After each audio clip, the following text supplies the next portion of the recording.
de la pantalla, ya.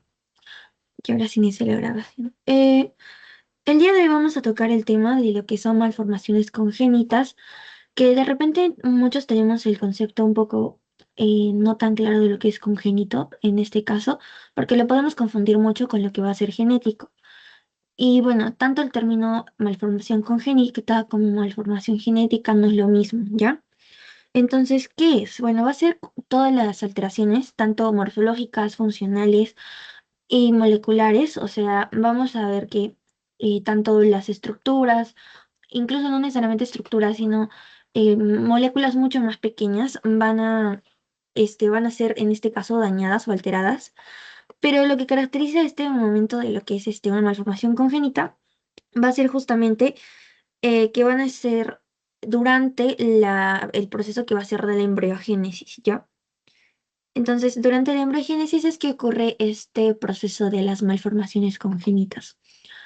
En este proceso es la formación o sobre todo la etapa embrionaria, por ello embriogénesis. Vamos a ver más adelante que obviamente nosotros conocemos un poco lo que sería pues etapa embrionaria y etapa fetal.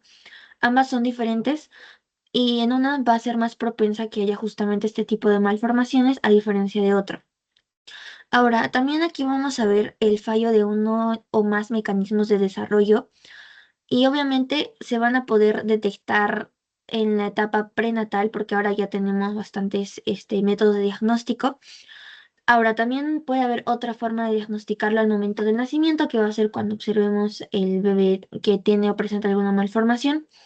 O incluso estas malformaciones no van a llegar a expresarse o llegar a notarse, por decirlo así, hasta años después. O sea, el bebé que nace puede seguir con la malformación y continuar así y ya expresarse cuando es una persona adulta, ¿no? Entonces, sería como tres momentos en los que podemos diagnosticar lo que es una malformación congénita. Entonces, lo grave, justamente va a ser porque muchas veces estas malformaciones no van a ser compatibles con la vida. Hemos visto algunos ejemplos, de repente unos cuantos pequeños sobre algunos que no son compatibles con la vida, porque muchas veces estas malformaciones implican ya ciertos, tanto estructura, morfología, y al momento de no, digamos, brindar lo que se necesita, lo que se requiere, es como una ley natural, ¿no? Se aplicaría un poco de la ley natural, entonces no se llega justamente a tener o sea, sobrevivir, ¿no? No se llega a sobrevivir, ¿ya? Entonces, esto, como les decía, no se tiene que confundir tanto con lo que es un defecto hereditario o algo, digamos, genético, ¿ya? Porque una malformación congénita es algo que justamente va a ocurrir dentro de este periodo. O sea, o sea, para que lo diferencien muy, muy bien, es sobre todo en el periodo de la embriogénesis. Sin embargo, el proceso que va a requerir la herencia, o sea, ya es diferente. El hecho de que hay que saber diferenciar porque hay ciertas malformaciones que van a poder ser hereditarias únicamente cuando vamos a alterar el ADN. El ADN es justamente lo que nosotros vamos a ir heredando y vamos a heredar a los descendientes. Entonces, ese ADN si es que está modificado, puede que sí lo íbamos a heredar y vaya a ir junto con ello estos efectos congénitos que que se tuvo, digamos, en el periodo de embriogénesis. Entonces, no se tiene que confundir con un defecto hereditario. Entonces, respecto a las incidencias, vamos a ver que van a ocurrir entre el 3 al 5% de los recién nacidos vivos y van a estar presentes estas malformaciones congénitas en este porcentaje, ¿ya? Y tenemos, por ejemplo, que van a ir aumentando poco a poco en lo que va a ser más evidente, ¿no? O sea, hablamos de los años, ¿no? Va a aumentar del 6% a los 2 años, por ejemplo, en el que se va a notar lo que es esta malformación congénita, de 8% a los 5 años, y estos van a ser justamente los años en los que van a llegar a ser más evidentes. Ahora vamos a tener en recién nacidos tanto malformaciones congénitas menores o congénitas mayores. Las menores van a ser aquellas que, bueno, no van a implicar, bueno, estas se tendrán un 14% y las mayores en un 3%. Y bueno, las múltiples, que ya es en una mezcla de ambos o también por alguna otra causa, van a ser un 0,7%. Estas ya son mucho más raras, por decirlo así. Pero en las malformaciones menores únicas se refiere más que todo a malformaciones que no vayan a tener compromiso, digamos, de lo que van a ser la vida. O sea, digamos que es un daño que está ahí, pero todavía como que se puede sobrellevar, ¿no? O sea, con el que se puede vivir, por decirlo así. O sea, no son tan comprometedoras. En cambio, las del grado mayor ya son mucho más peligrosas, riesgosas. Incluso estas son las que nos llevan a que no sean compatibles con la vida. Justamente por las causas que se llega a tener una malformación congénita, bueno, pueden haber natimuertos que ocurren un 14%, y lo más común que va a ocurrir en lo que son las malformaciones continuas son los abortos espontáneos que ocurren un 50%. Aunque se pudiera pensar de que va a haber muchas malformaciones, digamos, la incidencia sería mucho más en malformaciones. De hecho, no, los abortos espontáneos están ahí también. Vamos a ver que estos abortos espontáneos los mencioné en algunas clases de repente, cuando está viendo justamente un recuento no correcto de los cromosomas o alteraciones estructurales o numéricas, tanto en el ADN como en el material genético en general, recordamos de que el cuerpo como que lo entiende o lo como que capta, o sea, siente que eso obviamente no va a estar bien y bueno, ocurren los abortos espontáneos. Muchas veces estos abortos espontáneos justamente ocurren por ciertas alteraciones que ha habido en el genoma, en el material genético, y que digamos van a poder desencadenar en malformaciones congénitas. Pero justamente ocurren estos abortos y digamos que así es como se evitaría esto, ¿no? Ahora, o sea, las malformaciones congénitas hemos visto de que al tener tanto estas malformaciones mayores van a tener un compromiso vital. Entonces vamos a ver que justamente va a ser la cuarta causa de muerte neonatal.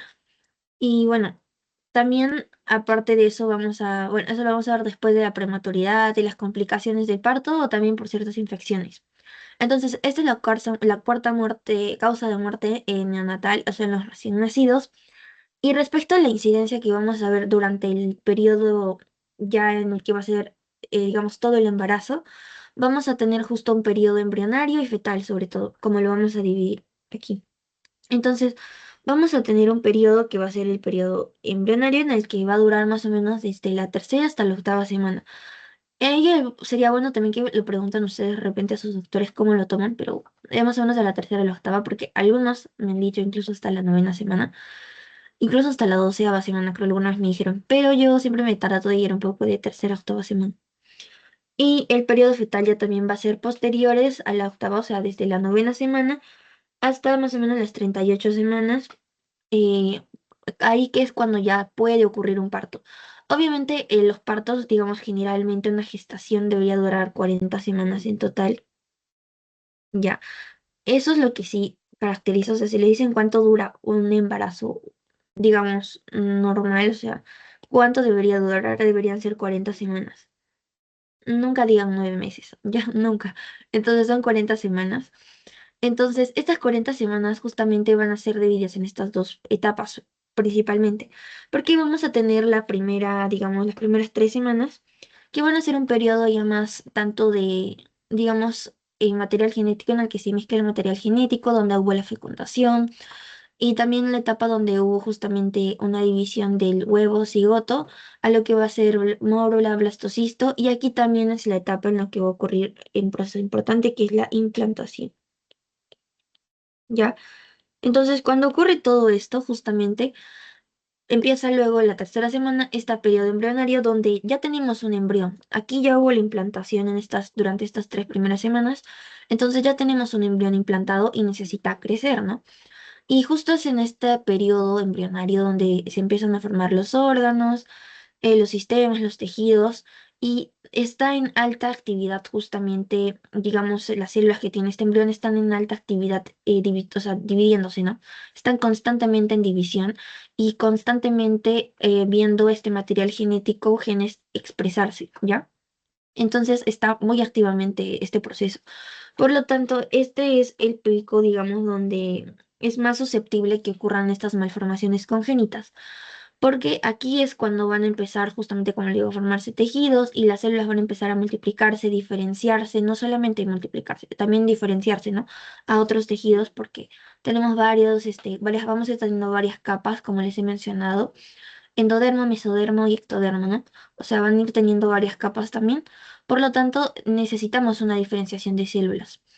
Entonces, cuando va a terminar esta etapa embrionaria, va a iniciar la etapa fetal. Entonces, aquí ya vamos a tener, digamos, un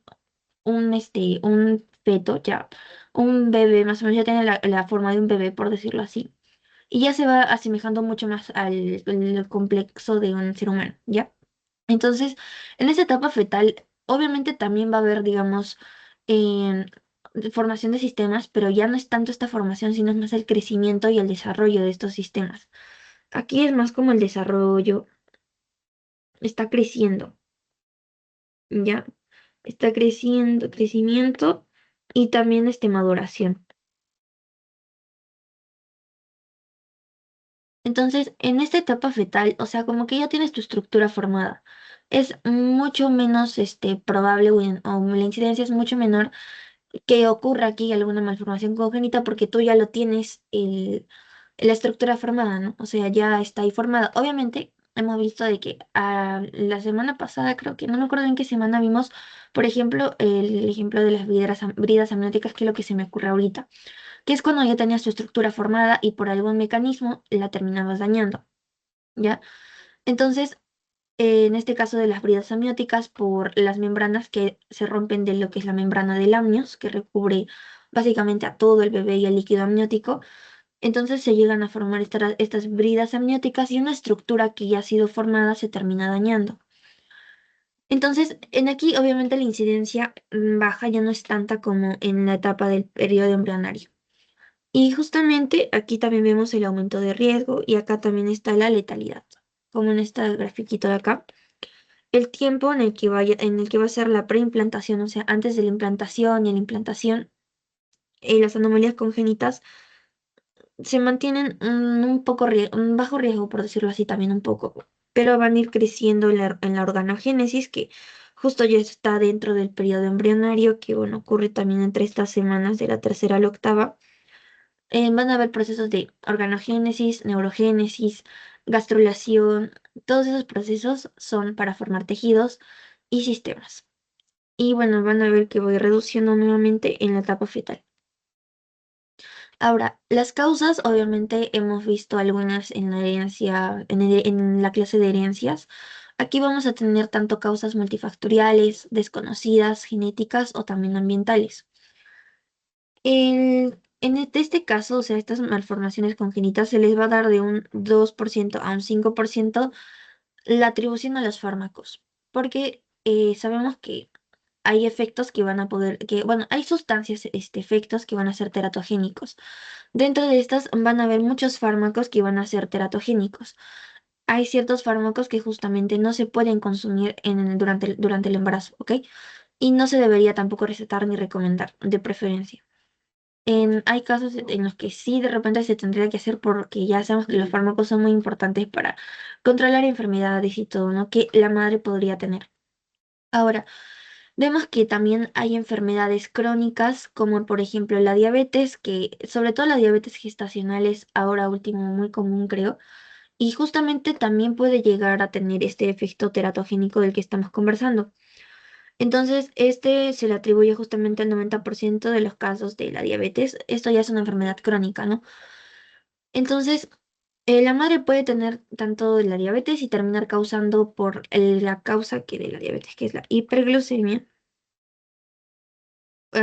Esto sería como tu efecto teratogénico y termina causando una malformación. Entonces, la incidencia obviamente entre las desconocidas es la mayor. Tenemos desconocidas en un 50%. Ahora, las cromosómicas van a estar entre un 6, 7, 10% por ahí más o menos, lo que incluye también a las monogénicas y así. Las multifactoriales están en un 25% y bueno, factores ambientales principales de un 7 a 10%. Aquí lo que vemos, o sea, si se dan cuenta, nos importa mucho más la incidencia de repente, tanto desconocida como la cromosómica, porque normalmente en casi todos se dan cuenta de que si es que va a haber alguna malformación o alguna alteración, puede ocurrir por causas desconocidas, o sea, no siempre hay un por qué ocurre esto y pueden ser mutaciones de nuevo o simplemente por efectos del ambiente es que se llegan a causar las malformaciones. Entonces, las malformaciones se van a clasificar tanto por diferentes criterios, ¿ok? Vamos a tener los que van a estar de acuerdo a su gravedad, o sea, si son mayores o menores.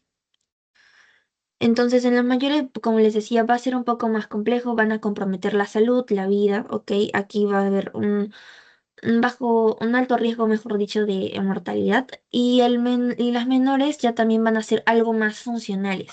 E incluso de repente algo estéticas, cosméticas, o sea, alguna malformación que no sea, digamos, letal, pero es funcional, ¿no?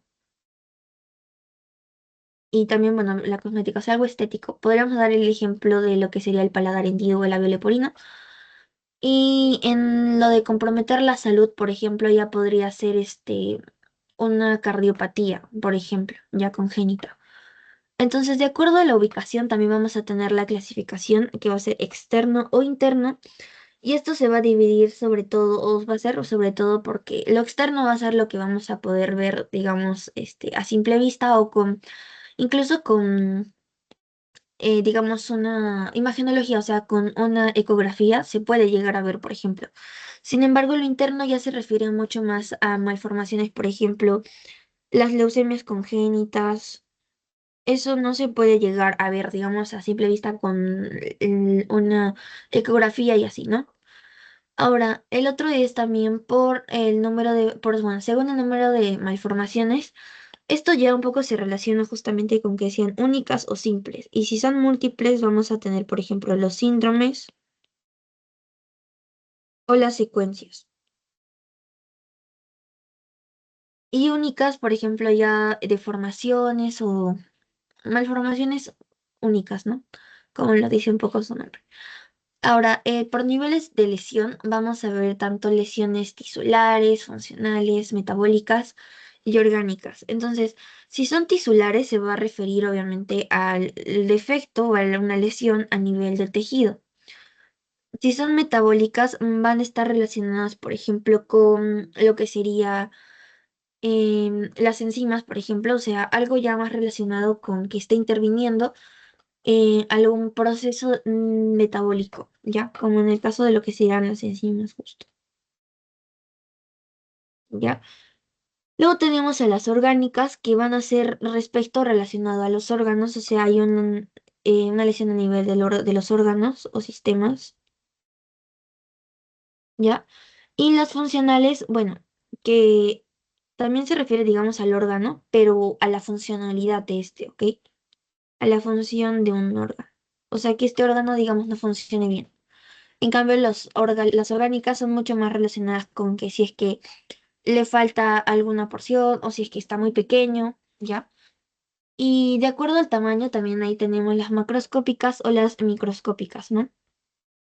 Las macroscópicas son las que vamos a poder ver también por imagenología o a simple vista, y las microscópicas ya son alteraciones muy mínimas, muy pequeñas, tan precisas como también enzimáticas. O sea, alguna malformación que implique algo relacionado a las enzimas, por ejemplo, o proteínas, ¿no? O sea, por algo mucho más específico y mucho más pequeño, por decirlo así.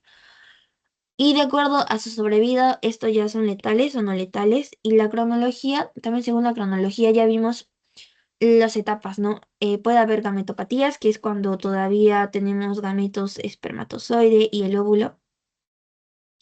Blastopatía es cuando vamos a tener ya a un blastocisto, más o menos. Así, ya, un blastocisto, que es cuando ya se juntaron estos, ya. Y la embriopatía cuando justamente está en su etapa embrionaria y la fetopatía cuando ya está en una etapa fetal. Y de acuerdo también a la etiología, que es en la que sobre todo nos vamos a basar, van a ser genéticas, ambientales, poligénicas o multifactoriales y desconocidas. Esto es lo que vamos a tocar más.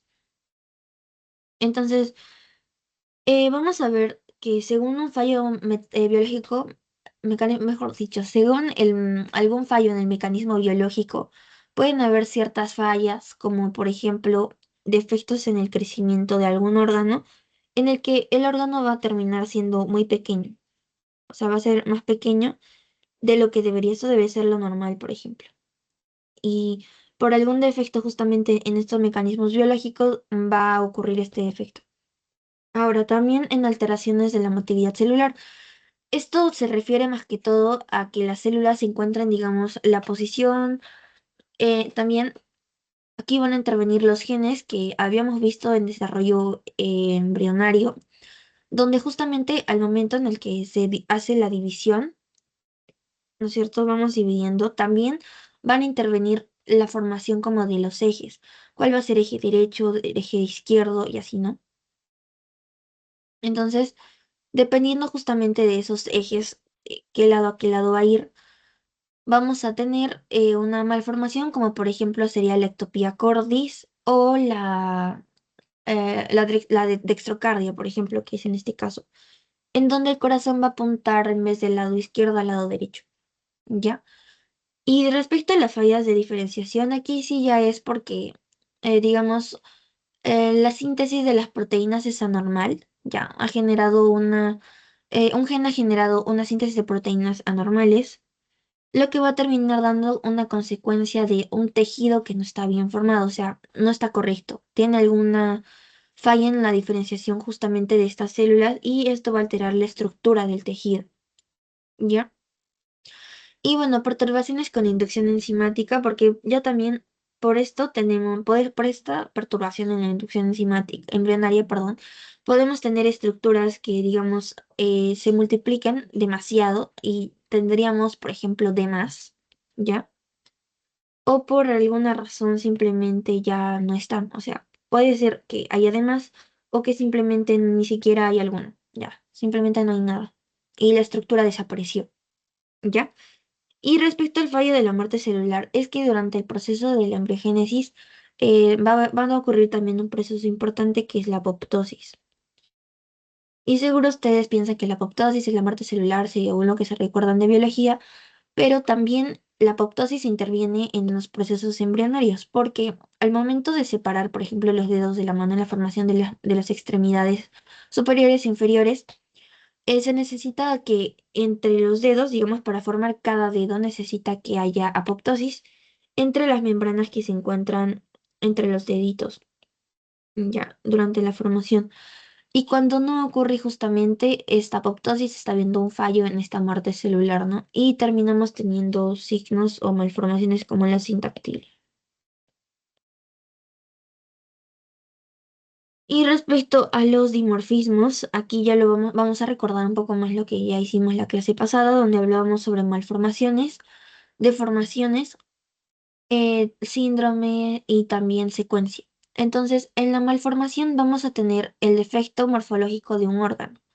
También va a ser de un sistema o de alguna parte del cuerpo, o sea, es algo estructural, o sea, en la forma, ya. Y como lo ven tanto de un órgano sistema o puede ser alguna extremidad, que sería la parte del cuerpo y de todo.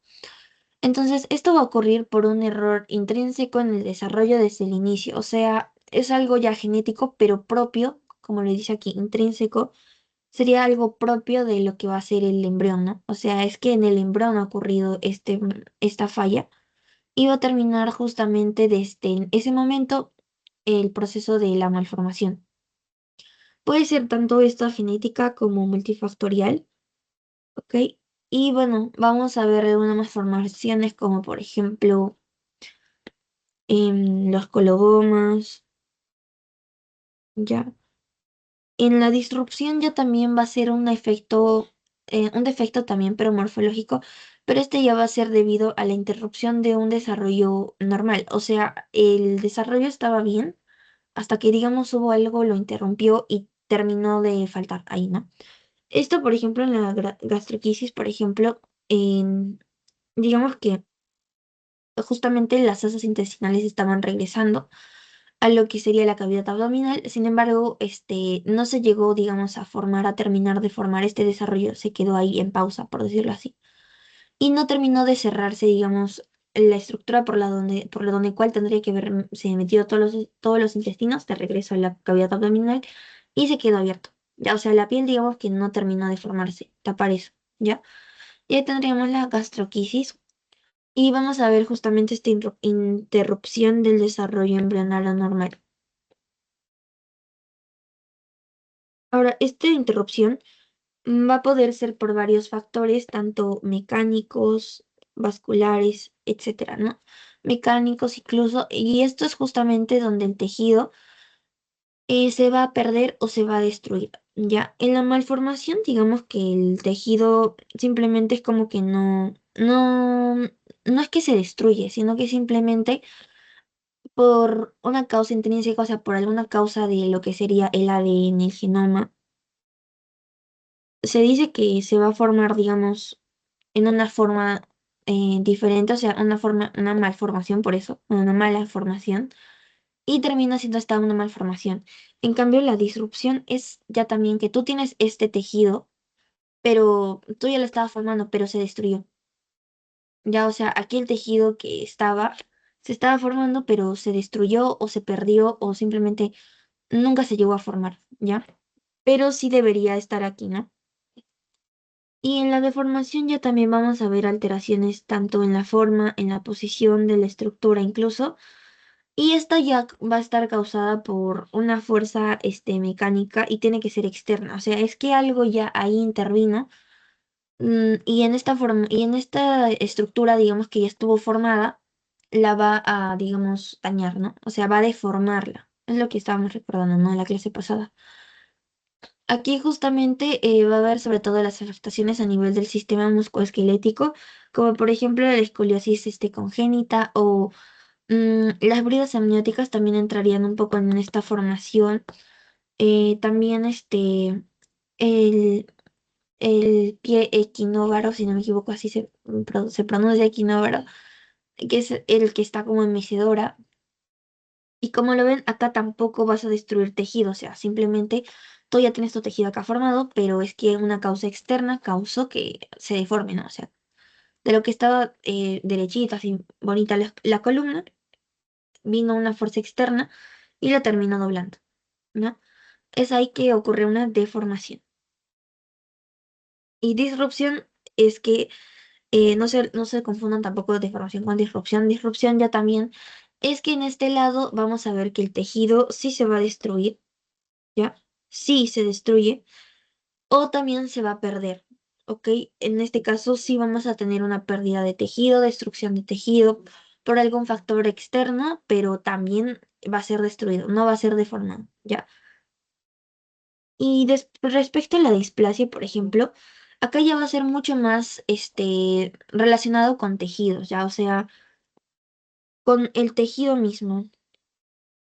De eso trata una displasia, o sea, el tejido mismo. Vamos a ver las de la alteración en la organización y función de células, pero dentro de un tejido, ¿no? O sea, puede que el tipo celular o incluso la célula que se ha formado esté fallando, ¿no? Y justamente como las células forman tejidos, tenemos como consecuencia una alteración en la organización del tejido. Este va a ser el caso, por ejemplo, de lo que van a ser la condroplasia, que sobre todo vamos a ver algún defecto, sobre todo en lo que va a ser el tejido conectivo. También vamos a ver a la aplasia, donde va a ser una ausencia o total de lo que va a ser el tejido. La apoplasia, cuando el tejido que se está formando va a ser insuficiente, o sea, no va a terminar de formarse. Y la hiperplasia, cuando vamos a tener un exceso de células, o sea, va a haber mm, las células van a empezar a multiplicarse y van a ver como células de más, ¿ya? Y la hipoplasia cuando hay células de menos, ¿ya? De las que debería haber. Y en el caso de la secuencia, ya también habíamos visto estas, como la secuencia que vimos en la anterior clase, que era la secuencia de Pierre-Robin. Aquí tenemos la secuencia de Potter, ¿ya? Que son más malformaciones en la parte de la cara, ¿ya? Pero no se olviden que todo se origina con un defecto primario o anomalía primaria y esto va a ir causando las secundarias. Y aquí una palabra clave para que la recuerden sería una cascada, ¿ya? En el caso del síndrome ya también es que tú vas a tener todos tus efectos como defectos primarios. Ninguno va a causar digamos, al otro. O sea, todos como que entran por igual. Entonces, aquí, como lo dice, otra palabra, digamos, clave para que se recuerden sería el síndrome que va a ser paralelo. Y respecto a una asociación, va a ser una aparición conjunta de dos o más defectos, pero aquí la causa conocida va a ser única, pero que ocurre con más frecuencia de lo esperado por hacer. O sea, aquí ya la probabilidad es mucho mayor, o sea, no es que algo determine también una asociación, pero va a terminar siendo generalmente por una causa desconocida, como lo menciona ahí, la asociación. Y es justamente esta aparición conjunta de dos o más defectos, o sea, puede que aparezca un efecto digamos, a nivel cardíaco y otro defecto a nivel pulmonar. Entonces podría haber una pequeña asociación justamente entre ellos, pero nunca no van a compartir, por ejemplo, sin la causa conocida, o sea, nunca no van a compartir la misma causa, por decirlo así. Y respecto a las causas genéticas, en el primer trimestre, que son los 3 primeros meses, justo es donde vamos a encontrar una mayor incidencia en malformaciones y en el segundo trimestre ya reduce, ¿no? Acá lo tenemos 80% y en un 20% en el segundo trimestre. Entonces, en el primer trimestre vamos a ver, por ejemplo, que generalmente se va a dar por las no disyunciones que ocurren en la meiosis, sobre todo en la uno pero del lobocito, ¿ya? También va a poder ser causado por anomalías cromosómicas y si es así también vamos a ver generalmente las que ocurren o se pueden llegar a formar en el en el primer trimestre son las trisomías, las triploidías, las monosomías y las tetraploidías. Dentro de ellas las trisomías siempre van a ser las más comunes. Y respecto al segundo trimestre, el 20% nada más de todas estas causas, pero estas ya no van a ser por causas tanto genéticas del embrión, sino más por causa de la madre, por enfermedades maternas, porque la placenta puede estar anómala o porque puede haber otra anomalía intrauterina, ¿ya? Y también aquí las trisomías, digamos que están presentes y también se llevan una gran incidencia a diferencia de las monosomías y las translocaciones. Y bien, este gen, vamos a tener un gen que va a ser como el gen codificador de una proteína específica en particular. Y detrás de cada defecto genético siempre se va a relacionar, se va a asociar con un agente que va a ser el teratógeno. ¿Ya? Este efecto del teratógeno va a terminar dañando el ADN, ya dijimos, y este defecto genético, en caso de que se haya dañado, digamos, el ADN, también vamos a ver más adelante, depende de varias cosas, pero si se daña el ADN, puede que se llegue a transmitir a generaciones futuras. Entonces, una malformación congénita podría ser también al mismo tiempo, digamos que genética, porque cuando tú ya dañas el ADN y pues tiene que ser heredado, va a llegar a causarse justamente ya un efecto de lo que va a ser em, a grandes rasgos ya más adelante, ¿no? Chicos, a ver, un ratito.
Ay, chicos, ya, perdón, ya, ahora sí regresamos rapidito con esto. Entonces yo les estaba diciendo justamente de que, bueno, estamos en la parte de acá, de que estos defectos genéticos, si es que van a llegar a causar alguna anomalía en el ADN, nosotros ya estamos dañando el ADN. Y nosotros, como les decía, el ADN en algún punto se tiene que heredar. Entonces, si es que vamos a heredar esta mutación, este gen que está dañado, va a terminar, digamos, causando nuevamente, digamos, ahí sí, lo que a nosotros, digamos, nos dio en la etapa embrionaria, que sería la malformación congénita. Entonces, hay una cierta diferencia entre malformación congénita con genética, porque el hecho de que un bebé haya nacido con una malformación congénita no significa que lo vaya en su posterioridad a heredar. Pero esto también, como les digo, implica ver nivel ya mucho más molecular en el ADN, no si es que este está dañado. Ahora, obviamente por eso existe ese riesgo, ¿no? Entonces, justamente van a afectarse tanto cromosomas que tienen pues, el ADN en general, sexuales o los somáticos, ¿ya? Entonces, todos estos cromosomas, tanto sexuales y somáticos, pueden ser afectados. Y si es que, sobre todo, hemos visto que los sexuales, ya lo hemos visto en herencia, si los sexuales son los que son dañados, ahí tenemos una mutación, malformación, son estos los que van a terminar heredándose, sí o sí, porque bueno, sí o sí también, ¿no? Vemos, hay algunos casos que ya hemos visto, ¿no? Pero de preferencia sí o sí se van a terminar heredando, por ejemplo, en las herencias dominantes, autosómicas dominantes. En el caso de las mujeres hemos visto, por ejemplo, cuando van a heredar alguno de los cromosomas, como tienen un X y un X, hay como que hay, digamos, un menor riesgo, por ejemplo, ¿ya?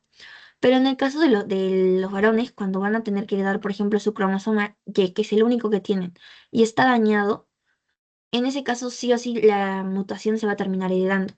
Lo mismo ocurriría con su cromosoma X. Porque si, digamos, van a tener una hija, no un hijo, tienen que dar el único cromosoma X que tienen, ¿no? Y también ahí terminan heredando la malformación, si es que lo tienen en el cromosoma X, ¿no?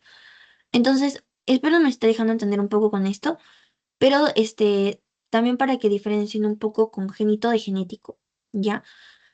Entonces, ya hemos visto, van a haber alteraciones tanto a nivel, anomalías en los cromosomas a nivel estructural, numérico y también ya mutaciones a nivel, digamos, mucho más,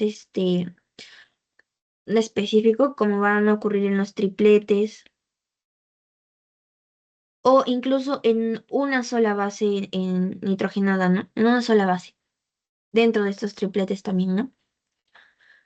Y bien, empezando con las causas ambientales, vamos a ver una palabra importante aquí que es el teratógeno. El teratógeno va a ser toda aquella, digamos, sustancia, efecto, ya, todo aquello externo que vaya a terminar causando una muerte, malformación, retraso, crecimiento, ya, todo esto, pero durante el periodo embrionario, ¿ya? Y va a terminar justamente dañando lo que van a ser estructuras a nivel funcional y también, bueno, en morfología y estructura, ¿no? O sea, van a terminar dañando todo ese tipo de estructuras, sobre todo a nivel funcional y, bueno, en estructura, ¿no? Ahora, en las etapas del desarrollo en las que se va a poder presentar también el teratógeno, es ahí justamente donde también va a ser más susceptible que un teratógeno pueda dañar una estructura o no. Porque en la primera y la segunda semana, por ejemplo, si nosotros lo exponemos a un teratógeno, vamos a ver de que ocurre un efecto de todo o nada. O sea, o el embrión o el futuro embrión va a tener la malformación o no la va a tener. Porque justamente también es en esta etapa donde, si mal no recuerdo, o sea, lo escuché alguna vez así, tipo ustedes cuando van a ver los primeros días donde se está empezando a formar lo que es bueno, del cigoto, la morula, el blastocisto, estas primeras semanas hay mucha actividad en estas células también, pero esta actividad, digamos, de división también incluye ciertas actividades de lo que va a ser reparación de ADN, porque dentro de eso también vamos a tener replicación, transcripción, traducción, pero también dentro de estas tenemos algunas otras eh, reparaciones, ¿no? O sea, la reparación del ADN. O sea, vemos cómo este ADN se va a poder reparar, no se daña, se repara, se daña, se repara. Entonces, aquí justamente el embrión o se va a dañar gravemente y va a terminar así dañado y va a evolucionar así, o se va a recuperar de estas secuelas, ¿ya? Justamente esto que les digo de que se puede, digamos, recuperar reparar su ADN, reparación del ADN, recuerden un poquito eso, es porque tienen estas células pluripotenciales, ¿ya? Que son aquellas que también en un futuro nos van a dar lo que van a ser los tejidos, ¿ya? Tejidos, células de los sistemas y todo eso. Todas las células que conocemos van a venir de estas pluripotenciales. Entonces, en esta etapa de la primera a la segunda semana, sobre todo aquí, bueno, está por acá más o menos, es que ocurre esto. Y ya en una etapa de la tercera o la octava semana, esta etapa embrionaria, en aquí sí ya va a ser un periodo crítico y vulnerable. Ya hemos dicho que es mucho más susceptible a que cuando lo vamos a exponer a un factor teratógeno, se vayan a terminar formando mal los órganos, por ejemplo, sobre todo los órganos principales que se forman durante estas semanas, como el cerebro y el corazón, por ejemplo, pueden terminar teniendo ciertos defectos, ¿no? Ahora también aquí va a ser donde sobre todo vamos a ver la presencia de estas malformaciones, pero malformaciones menores, ¿ya? Como por ejemplo justo defectos cardíacos, anencefalia, por ejemplo la anencefalia es uno de estos efectos que es incompatible con la vida porque básicamente ha habido un defecto en el cierre del tubo neural y en pocas palabras terminamos teniendo el cráneo como que abierto, o sea, el cráneo no se cerró, no tenemos una cabeza, una bóveda craneana presente. Y en el periodo fetal tenemos a las menores porque, como les mencionaba, aquí ya tenemos la estructura ya formada, ya está totalmente hecha, pero si la exponemos igual a ciertos factores teratógenos, vamos a ver que sobre todo se van a causar algunas malformaciones como que van a terminar dañando tejidos que ya han sido formados. Por ejemplo, sería la ceguera. También vamos a tener por esto bastante lo que es el retraso mental. Y si hablamos ya de deformaciones por factores teratógenos, ya aquí vemos algo, una fuerza ya mecánica, por decirlo así, que va a haber. Por ejemplo, el que haya poco líquido amniótico, ya, que ocurre en el oligohidroamnio, si no me equivoco, cuando hay un poco líquido amniótico, el feto no termina teniendo una correcta motilidad y bueno, termina justamente deformando sus estructuras. Y también aquí tenemos a las disrupciones donde se va a destruir o eliminar el tejido que ya ha sido formado previamente. Y las causas ambientales, sobre todo, acá vamos a ver acá vamos a ver ciertos principios que va a cumplir esta teratogénesis, ¿ok? Porque digamos que así como siendo un efecto teratógeno se te puede causar una malformación, necesita ciertos criterios, ¿no? Como sus principios para que se cumpla. Entonces, la susceptibilidad va a depender justamente del genotipo, o sea, del genoma que tiene el ser humano y ciertos factores ambientales o externos que van a ocurrir. O sea, es una interacción tanto de genotipo y factores ambientales, esto, ¿ok? Ahora, el momento de la exposición también, porque como hemos visto, si lo exponemos a la primera, segunda, no es lo mismo que exponerlo en una etapa fetal, ¿ya?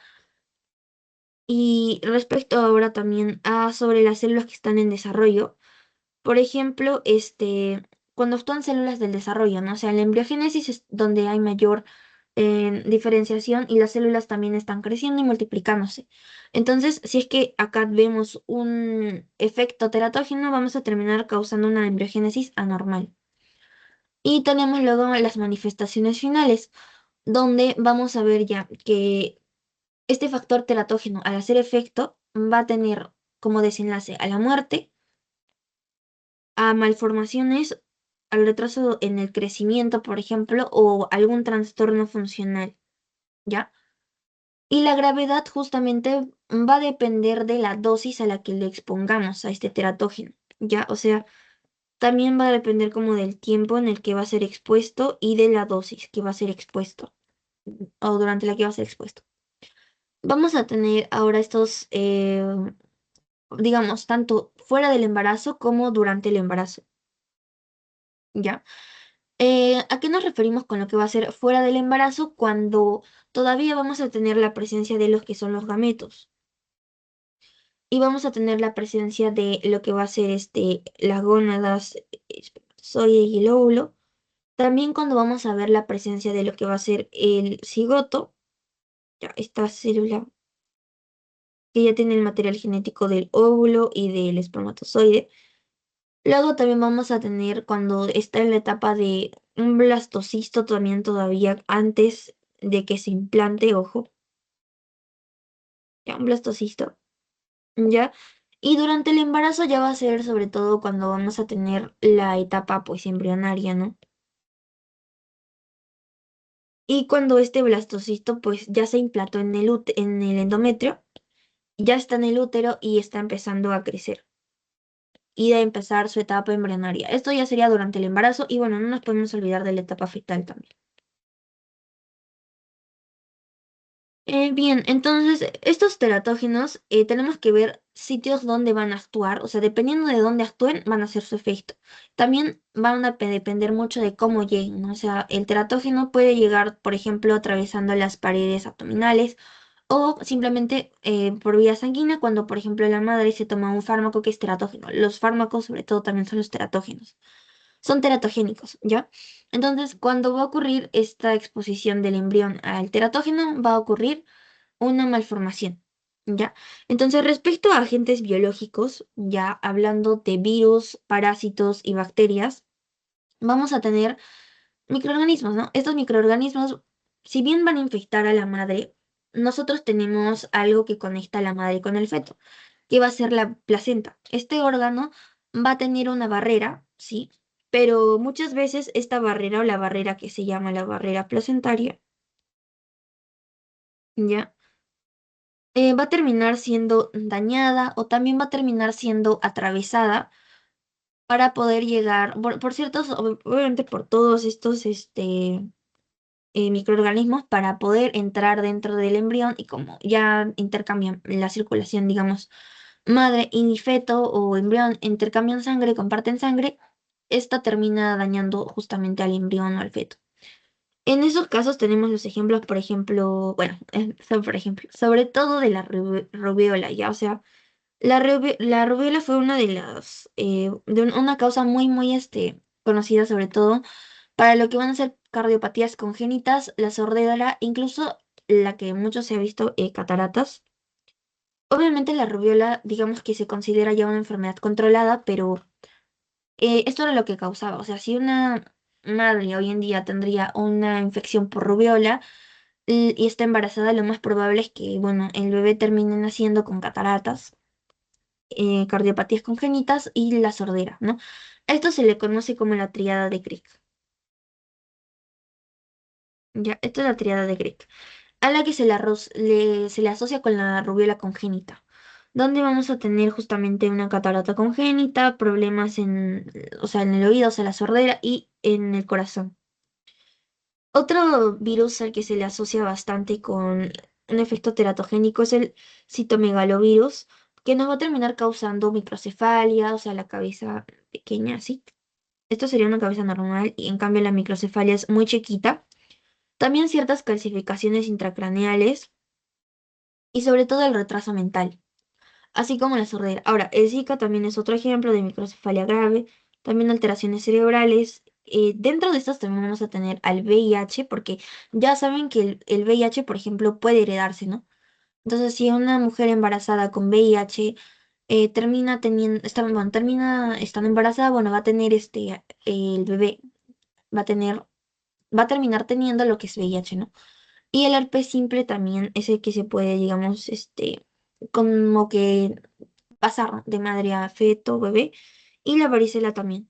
Y terminan causando justamente el retraso mental y algunas otras malformaciones múltiples.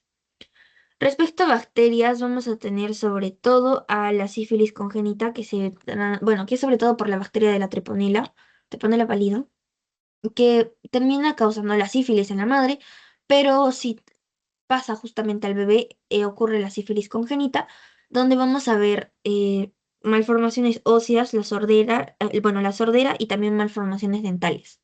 Ahora, un pequeño, a ver chicos, un ratito, por favor.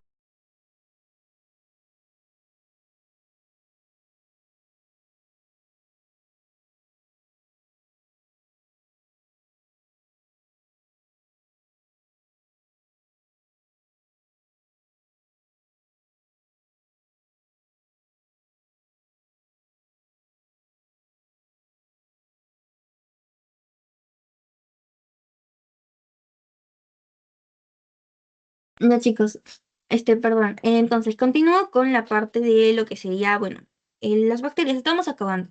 La sífilis, sobre todo, es la más común y la tuberculosis también se ha asociado porque deben saber también que la tuberculosis no es una, digamos, una bacteria que únicamente infecte a lo que se conoce como el pulmón, ¿no? O sea, también puede haber tuberculosis extrapulmonar, ¿ok? Ahora, los parásitos como el toxoplasma, bueno, el Toxoplasma gondii, que termina causando la toxoplasmosis, es sobre todo un parásito que se le asocia mucho a los gatitos, ¿ya? No sé si habrán escuchado que las embarazadas, por ejemplo, no pueden estar cerca de los gatos porque terminan teniendo esta justamente toxoplasmosis al estar en contacto con ellos. Este es un parásito que va a terminar transmitiéndose justamente por estar en contacto con las heces de los gatos y termina causando también como una triada muy común donde vamos a ver la hidrocefalia, la coriorrinitis y las calcificaciones cerebrales, que terminan causando justamente efectos más a nivel mental también en lo que son estos bebés, ¿ya? Y respecto a agentes químicos y fármacos, que es ya lo que vamos a entrar, que sobre todo siento que son los que se asocian más a teratógenos, van a ser sustancias justamente externas que van a interferir con esta organogénesis, este periodo de embriogénesis. Muchos, como el alcohol y el tabaco, ya los conocemos. Entonces, el alcohol, por ejemplo, nos puede terminar causando el síndrome alcohólico, pero no en la madre, en el bebé, ¿ok? Este bebé va a terminar naciendo con ciertos rasgos faciales que se le conoce como el síndrome alcohólico. Si se dan cuenta, los bebés nacen como con los ojos pequeños y un poquito rasgados, ¿ya? Y el labio superior es bastante delgado, ¿ya? Es muy delgadito. Y si ven la posición de la nariz también es un poco característica. La mayoría de bebés tienen como que esta carita, ¿ya? Estos rasgos faciales sobre todo. A nivel del tabaco ya también vamos a ver un retardo de crecimiento intrauterino y también va a tener un riesgo de que el bebé nazca con labio leporino. Ahora, la muerte súbita también puede ocurrir, pero ya cuando el bebé, digamos, es un neonato, o sea, ya es un lactante, ya, o sea, ya, digamos que superó toda la etapa del embrión, feto, nació, pero ya llega a tener una muerte súbita de la nada. ¿Por qué causa? Porque de repente la madre consumía tabaco durante el embarazo, ¿ok? Entonces esto es una muerte súbita que puede llegar a ocurrir en este lactante. Uy, ya.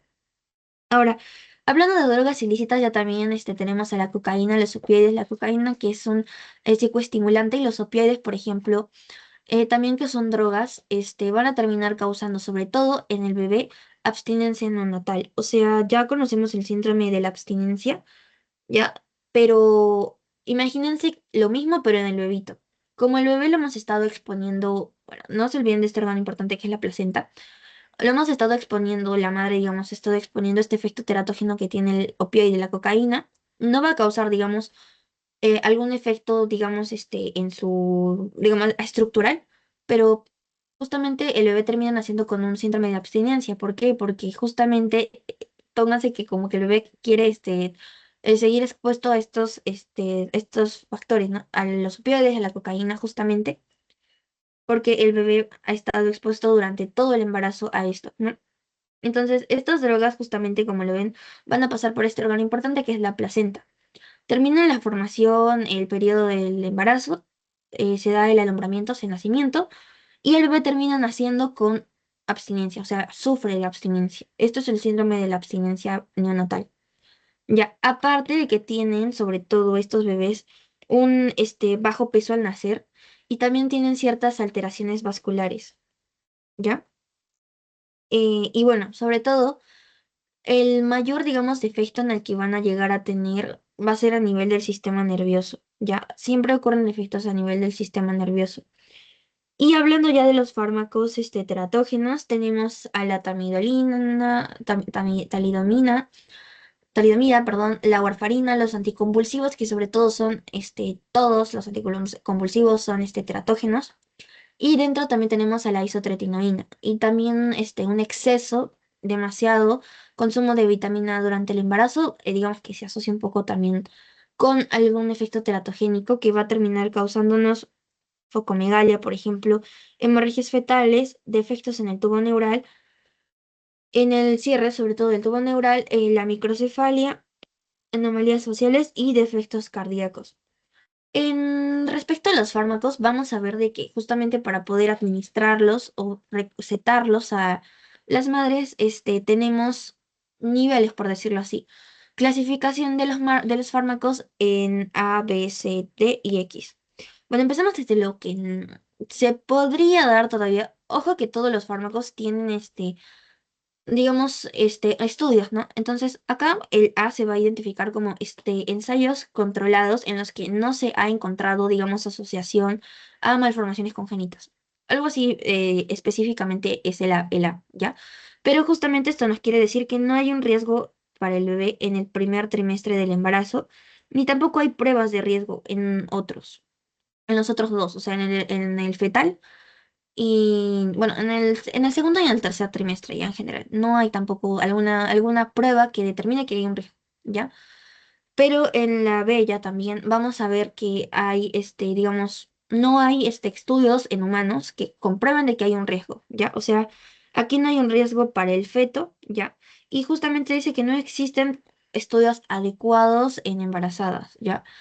El C ya también va a ser un nivel un poco ya más peligroso donde eh, justamente existen efectos secundarios en los animales, o sea, hay indicios de que sí puede haber un defecto. No hay estudios apropiados en humanos, pero se va a desconocer el riesgo. O sea, el riesgo aquí, digamos que puede ocurrir, va a ocurrir, pero no contrarresta, digamos, a los beneficios, ya, algo así. El nivel de ella también es uno en el que sí va a implicar un riesgo, ya sí se verificó un riesgo para el bebé. Y el X ya también, no se tiene que aplicar en embarazo, o sea, neta, o sea, no se debe aplicar ni se debe recomendar en los embarazos y está comprobado que produce anomalías en los bebés. Entonces, hablando ya de agentes físicos, vamos a ver, por ejemplo, las radiaciones ionizantes, tanto los rayos X, la radioterapia, por ejemplo, van a terminar causándonos microcefalia, fisuras palatinas, retraso mental, retrasos en el crecimiento. Y, por ejemplo, esto sobre todo, acá tenemos la microcefalia, ya lo hemos visto en las anteriores. Fisuras palatinas en el hueso palatino, que está en la boca, superior ahí. Y retraso en el crecimiento, o sea, los bebés nacen pequeñitos. Y la hipertermia también es importante porque cuando una madre va a tener una fiebre alta muy sostenida durante mucho tiempo o prolongado, incluso si se somete a lo que son los saunas, van a tener defectos sobre todo en el cierre del tubo neural, van a terminar causando microftalmia, pueden causar un retraso mental también. Y otros factores ya también físicos son los factores mecánicos, como los que habíamos visto, por ejemplo, las bridas amnióticas, que terminan causando la amputación de dedos o, por ejemplo, estas pequeñas como estriaciones, que son justamente por causa de estas bridas amnióticas, ¿ya? Terminan amputando dedos o simplemente estas estriaciones que se forman en los brazos y piernas, ¿no? Y el nivel el del odrigoamnios que les mencionaba, cuando hay este límite en el movimiento fetal, justamente se produce este pie sambo. Puede haber también una hipoplasia pulmonar, donde los pulmones son pequeños, y el pie sambo también es como un pie en mecedora, ¿no? Entonces, todos estos son los factores que pueden ocurrir cuando no hay un correcto cierre del tubo neural. Ya, y ven, esto es lo que les mencionaba de la anencefalia, sobre todo cuando tenemos ausencia de la bóveda craneal. Ahora, agentes nutricionales y metabólicos, justamente cuando hay deficiencias, ¿no? Por ejemplo, las deficiencias de ácido fólico, la carencia de yodo, la diabetes materna también, que es ya algo metabólico, o sea, tenemos una hiperglicemia, o sea, altas cantidades de glucosa en la sangre. La fenilcetonuria, que lo hemos visto, que son también un poco ya ciertas enfermedades un poco genéticas, ¿no? Por causas genéticas. Y el hipotiroidismo materno también van a terminar causando sobre todo malformaciones a nivel del tubo neural. El tubo neural, justo les puse esta imagencita porque muchos les hablo y de repente no lo entienden. Vamos a tener una placa neural en un principio, o sea, es decir, una placa literal es planito, y terminamos teniendo una pequeña como, eh, pónganle una pequeña cresta, o sea, surquitos, un surco primero y unas crestas, unos pliegues, ¿ya? Unos pliegues neurales se forman lo que van a ser luego las crestas neurales para digamos justamente como dice su nombre, pliegue, o sea, juntarse y pegarse, ¿ya? Y se terminan pegando formando lo que sería el ectodermo en esta parte de aquí, ¿ya? Y nuestro tubo neural está debajo de este, que es este de aquí, el tubo neural.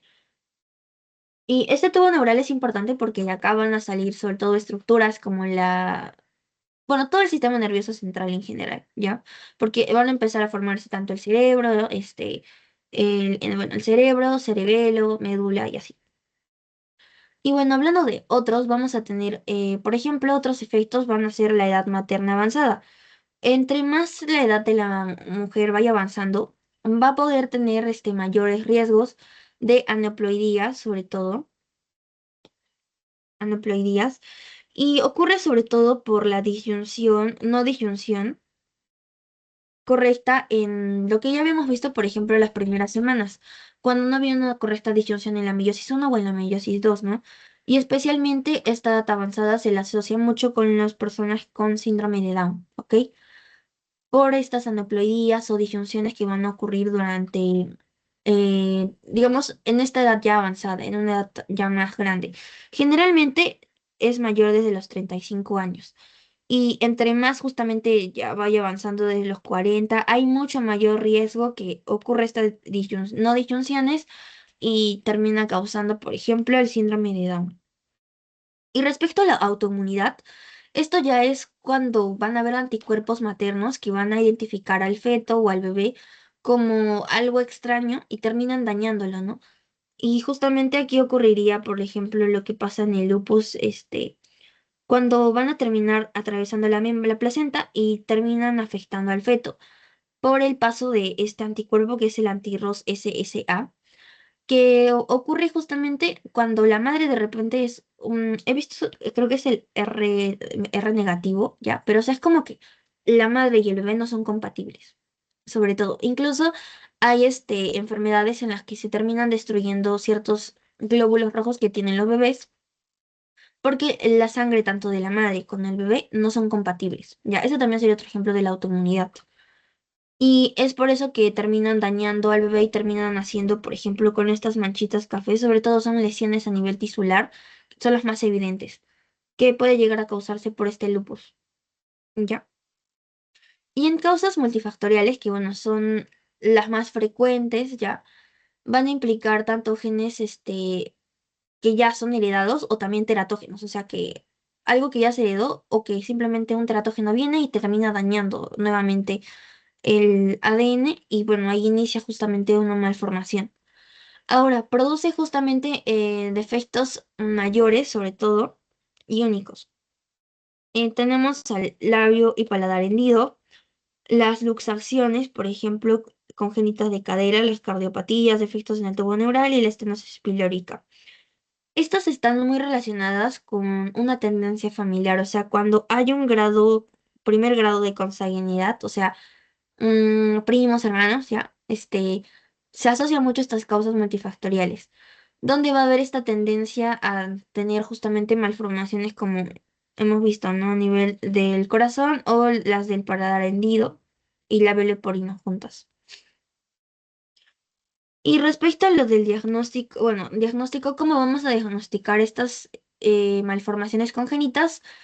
Van a poder ser por métodos no invasivos, ¿ya? O invasivos. Qué raro que no salió tipo ya. Pero este diagnóstico justamente cuándo se tiene que realizar. Bueno, cuando ustedes ya estén viendo, digamos, o tanto puede haber preocupación de parte de la madre, ustedes encuentran algo anormal justamente en los métodos de imágenes que se utilizan y ustedes necesitan utilizar un método de diagnóstico para ver si es certera su juicio o no. ¿Ya? Utilizamos métodos no invasivos y los invasivos, que son acá. No invasivos porque digamos que utilizamos solo imagenología o, por ejemplo, sangre, pero de la madre. Tenemos marcadores bioquímicos que los vamos a poder encontrar justamente en la sangre, digamos, a nivel de la madre, ¿no? Porque como les digo, sangre fetal y materna están en constante cambio o intercambio. Y también el ADN fetal libre en la sangre materna es una de estas opciones de métodos no invasivos. Ahora, estos justamente se van a detectar a partir de la novena semana, entonces sería un buen método de diagnóstico también. Y, por ejemplo, acá vamos a poder encontrar síndrome de Turner, Klinefelter, triploidías, o sea, podemos analizar justamente el ADN de la sangre del bebé que viene, ¿no? Que se encuentra en la sangre materna. Y si no, podemos utilizar la ecografía genética o la ecografía morfológica. La genética es ya mucho más en, digamos, estructura, pero dentro del bebé, o sea, los órganos, los sistemas y todo cómo van. Y la morfología, por ejemplo, si están todos los piecitos bien formados, los brazos formados, presenta las cuatro extremidades, incluso la parte de lo que son los genitales, ver si es que presenta hipospadias, que son deformaciones a nivel de los genitales externos, ¿ya? Y la genética se puede realizar a partir de la 11ª a la 13ª semana y ya las morfológicas desde la 20ª a la 24ª semana porque ya tenemos estructuras mucho más formadas, ¿ya? Esta es la que les menciono, la genética, y esta es la morfológica. Y bueno, en esta prueba prenatal no invasiva justamente vemos la sangre materna, sacamos sangre materna, ¿no? Y vamos a ver que hay sangre fetal que está circulando en ella. Analizamos este ADN fetal y terminamos determinando si es que tiene algún efecto bueno, algún efecto, digamos, en los cromosomas, en el ADN. Tiene una triploidía o una aneuploidía, microdeleciones, de lesiones. O sea, vamos a ir viendo ahí ciertos factores que van a ser genéticos, ¿no? Y respecto al diagnóstico de método invasivo, es que ya aquí vamos a, digamos, manipular un poco lo que va a ser el entorno del bebé. O sea, vamos a meter algo ahí dentro, ¿ya? Entonces, ¿por qué no se recomiendan estos métodos invasivos? Porque van a terminar siendo muy riesgosos. Pueden llegar a causarnos abortos en la madre, sangrado vaginal, incluso una rotura prematura de las membranas, que justamente estas membranas lo vamos a ver más adelante, pero recubren este ambiente de donde vive el feto, ¿no? Está el bebé, el líquido amniótico, todo ese entorno lo termina protegiendo estas membranas. Y bueno, si es que no es así, puede llegar a causar alguna infección, ¿ya? De líquido amniótico. Puede haber infecciones también. Entonces, tenemos a la biopsia de vellosidades cordiales, la condrocentesis, la amniocentesis y la DGP. Este es el diagnóstico genético preimplantación, que generalmente lo van a utilizar no en lo natural, o sea, en un embarazo natural normal, sino que en un embarazo in vitro, ya, en casos de fertilización, ya, porque primero se estudia justamente el embrión y luego recién se lo implanta. El embrión, como son formados en placas Petri, podemos ver si es que le hacemos una pequeña biopsia a este embrión. Este es un blastocisto. Entonces le hacemos una biopsia y vemos si es que tiene alguna, bueno, hacemos un análisis genético, revisamos si es que hay alguna alteración estructural, numérica, ya, todo eso. Y si no la tiene, ya podemos ir seleccionando, bueno, después de 4 semanas ocurren los resultados y van a haber algunos que lo tengan, otros que no lo tengan. Y si no lo tiene, se procede a lo que sería la implantación en la madre. Y terminamos teniendo un feto si es que no hay algún otro efecto posterioridad durante todo el embarazo posteriormente. Bien, ¿ya? En cambio, las vellosidades cordiales ya también utilizamos lo que van a ser como una punción, ¿ya? Vamos a terminar teniendo una biopsia de lo que va a ser, o sea, una extracción de tejido, sería eso sobre todo, una biopsia, de lo que son las vellosidades cordiales que se encuentran en la placenta, ¿ya? Son estas las vellosidades cordiales que ven como que tienen forma de arbolito, ¿ya? Esa es una vellosidad cordial que se encuentra en la placenta sobre todo, ¿ya? Lo vamos a ver ya más adelante qué es una vellosidad cordial y todo, pero terminan teniendo justamente esta biopsia de estas vellosidades durante la 9ª a la 12ª semana. Esto justamente nos permite un estudio cromosómico o genético temprano, o sea, lo podemos hacer desde que es un embrión, ya porque ya tenemos formación de vellosidades y todo, ya. Ahora, en la condrocentesis ya también es tomar una muestra de sangre, pero ya también de lo que es el cordón umbilical. Acá también generalmente sería una punción. Entonces, justamente realizamos los estudios hematológicos para verificar si es que hay alguna infección o algún defecto genético. También se realizan los análisis genéticos, ¿no? Y luego está la amniocentesis, donde vamos a ver qué ocurre durante la 16ª o 20ª semana, que se va a extraer justamente el líquido amniótico para estudiar células fetales y también el líquido amniótico.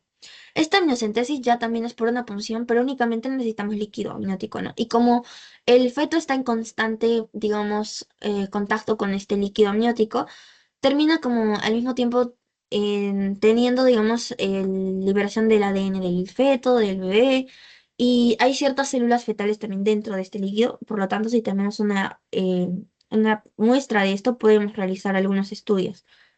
Pero como les digo, no son los más recomendados porque son invasivos que pueden terminar causando unos abortos, infecciones sobre todo, y terminan haciéndole más daño al bebé de lo que, lo que deberían hacerle al bien, ¿no? Entonces no son los más recomendados. Bien, chicos, ¿tienen alguna pregunta hasta aquí o todo está claro? No se olviden que utilicen sus emojis para decir si todo está claro. Disculpa, ¿podrías explicar la aminocentesis otra vez? Ya. La amniocentesis, como les digo, este va a ser el proceso en el que se va a tomar muestra de líquido amniótico, ¿ya? El líquido amniótico va a ser esta partecita celeste que ven acá. El bebé dentro de la cavidad, o sea, dentro del útero, ya dentro de su ambiente, tiene que estar rodeado de membranas, uno. Y estas membranas van a ir protegiendo este ambiente del bebé donde también va a haber líquido amniótico. Este líquido amniótico es básicamente un líquido que permite que este bebé pueda moverse, hacer rotación, giros, o sea, tenga motilidad dentro de la cavidad uterina. Justamente cuando va a haber cierto grado en el que haya poco líquido amniótico, como en el oligohidroamnios, va a terminar causando ciertas malformaciones. Ahora, nosotros no vamos a tomar más que todo líquido amniótico para ver también si hay mucho o poco. Eso se puede tomar por otro método de diagnóstico. La amniocentesis, sobre todo, la vamos a realizar para estudiar ciertas células fetales que vayan a estar en contacto con este líquido. Porque algo que de repente no sé si saben, pero los bebés normalmente tienen que utilizar los riñones. Entonces, también digamos que hacen pis en lo que va a ser el líquido amniótico. Entonces, ahí va a haber una digamos, constante interacción de célula de líquido amniótico con estas células, ¿no? Entonces, ahí es donde podemos aprovechar también para tomar muestra de ciertas células que, digamos, están saliendo del embrión, que nos pueden indicar alguna malformación genética o también, pueden indicarnos, si es que, digamos, hay alguna infección, ¿no? Como lo decía acá, o sea, infecciones, determinamos gracias a este líquido amniótico, o sea, la amniocentesis.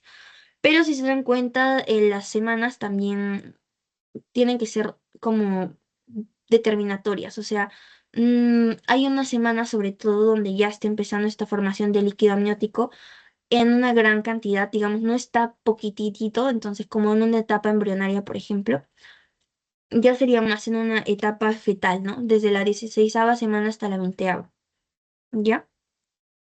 Entonces, chicos, espero si hayan entendido esta partecita también. Todo claro hasta ahí.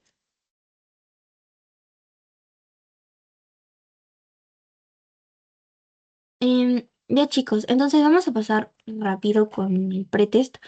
Les voy a hacer preguntas añadiendo al pretest para ver más o menos si es que se entendió todo. A ver chicos, no, no sé lo veo. Mm,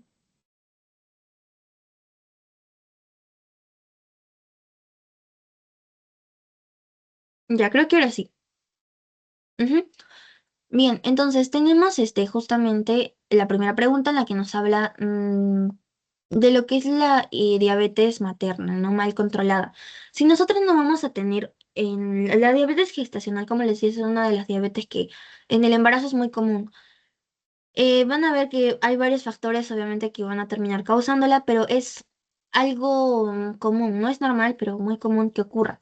Ahora, esta diabetes justamente va a llevar a lo que va a ser una hiperglucemia. Si no tenemos un control de la diabetes materna, esta hiperglucemia va a terminar causando malformaciones y sí, porque va a terminar produciendo un estrés oxidativo. Van a ver que la diabetes va a ser una inflamación crónica.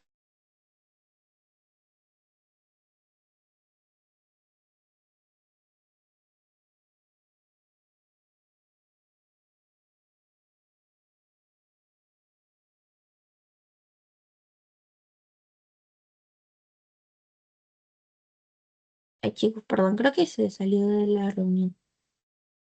Ya, pero Se ve todavía, creo que sí, ya. Entonces, como les decía, va a terminar causando este estrés oxidativo y cuando ustedes ya tienen estrés oxidativo, van a ver de que van a terminar dañando el ADN. Sobre todo el ADN se termina dañando. Ahora va a haber también una apoptosis anormal y va a haber una alteración en las vías de señalización del desarrollo. Todo por causa de este estrés oxidativo termina dañando el ADN y todo termina saliendo mal, ¿ya? Porque no se olviden que el ADN como que rige casi todo a nivel celular, ¿no?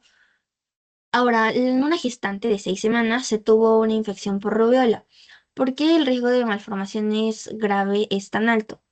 Entonces, acá, sobre todo, lo pueden usar también un poquito por descarte, porque la rubiola, uno no saben si va a destruir la placenta, ¿no? Pero ahora saben de que la rubiola es un virus justamente que cuando va a terminar pasando la barrera placentaria, termina llegando al feto y termina dañando justamente ciertos órganos porque está en un periodo de organogénesis, ¿no?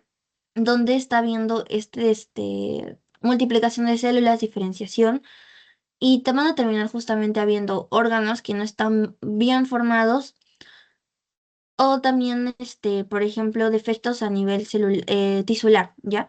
Ahora, obviamente por eso es que son muy sensibles a lo que es el teratógeno, que en este caso va a ser la rubiola. Y la rubiola no afecta solo en el tercer trimestre, sino que ya mencionamos que depende también de cuál es el trimestre en el que vaya a actuar. Si es, por ejemplo, en el tercer octavo, obviamente es muy peligroso, ¿no? Son más sensibles a este teratógeno, como lo dice acá. Y si es en el tercer trimestre, ya es un poco menor el riesgo, pero igual puede llegar a causar alguna deformación, por ejemplo, en una estructura que ya ha sido formada. Ahora, ¿por qué la inmunidad materna aumenta el riesgo del primer trimestre? Tampoco sería eso. Ahora, marca la correcta, bueno, que la biopsia de las vellosidades cordiales se realiza entre la novena a la 12ª semana. Bueno, eso lo hemos visto, más o menos, novena, 12ª semana, ¿se recuerdan? Ya, ¿cuándo vamos a tener ya presencia de vellosidades cordiales, digamos, bien formaditas? Que en las que se le pueda tomar una pequeña muestra y mandar al laboratorio. Ahora, el ADN libre fetal de la sangre se detecta después de la semana 30 y no. Vimos que se puede detectar desde la semana 9. O sea, desde la semana 9 nosotros ya tenemos presencia de ADN embrionario en la sangre materna. O sea, sangre fetal en la sangre materna. O sea, y esta sangre obviamente fetal tiene ADN fetal, ¿ya? Ahora, la amniocentesis se realiza en el primer trimestre exclusivamente y no, porque la amniocentesis hemos visto que iba ya ni siquiera, no es ni en el primer trimestre, inicia ya incluso desde el segundo trimestre hasta más adelante ya podría ser. Ahora, la ecografía morfológica se recomienda entre la 8ª y la 10ª semana y bueno, la ecografía morfológica hemos visto que es sobre todo una para identificar estructuras que ya están correctamente formadas. Entonces, entre la 8ª y la 10ª semana, digamos que todavía no están totalmente formadas. O sea, podríamos esperarnos ya esto en una semana 20 o 24, ¿no? Donde ya tenemos, les decía, la estructura o la morfología de un ser humano, ¿no? Que de un bebé que conocemos. Ahora, un recién nacido tiene microsnatia, caída de lengua y paladar hendido. Esto es la secuencia de Pierre-Robin, si se recuerdan en la clase pasada. Teníamos la microsnatia que causaba la glucoptosis, que es esta caída de la lengua, y el paladar hendido. Entonces, esto es una secuencia y no un síndrome. Entonces, tienen que saber por qué. Porque los defectos se van a originar en cascada. A partir de un efecto primario, ustedes van a tener sus efectos secundarios. No todos se van a efectuar en el mismo tiempo, como en el síndrome. Y la última, ¿cuál de las siguientes afirmaciones son malformaciones multifactoriales es correcta? Bueno, que en las malformaciones multifactoriales hemos visto sobre todo que tiene que haber una interacción tanto de genes con medio ambiente, ¿ya? O sea, el ambiente va a tener justamente múltiples factores que van a poder llegar a interaccionar con el ADN y lo van a terminar dañando o de repente lo terminan dañando, este se repara y así. Pero justamente esta interacción es la que termina causando estas malformaciones multifactoriales, ¿ya? van a tener una tendencia familiar, por lo tanto esa no sería tampoco la correcta. Y no es que también siempre van a ser letales. Y no están obviamente netamente ligados o únicamente ligadas con el cromosoma X. ¿Ya? Entonces, esas serían las respuestas. ¿Ok? Ahora, haciendo preguntitas respecto a lo que sería este tema. No sé si alguien tiene alguna duda últimamente, o hacia ahora último de la parte del pretest o algo así. Si no, para pasarles el post-test, chicos, a ver. ¿O está todo claro? Ya, entonces les paso el post-test. Bien, chicos.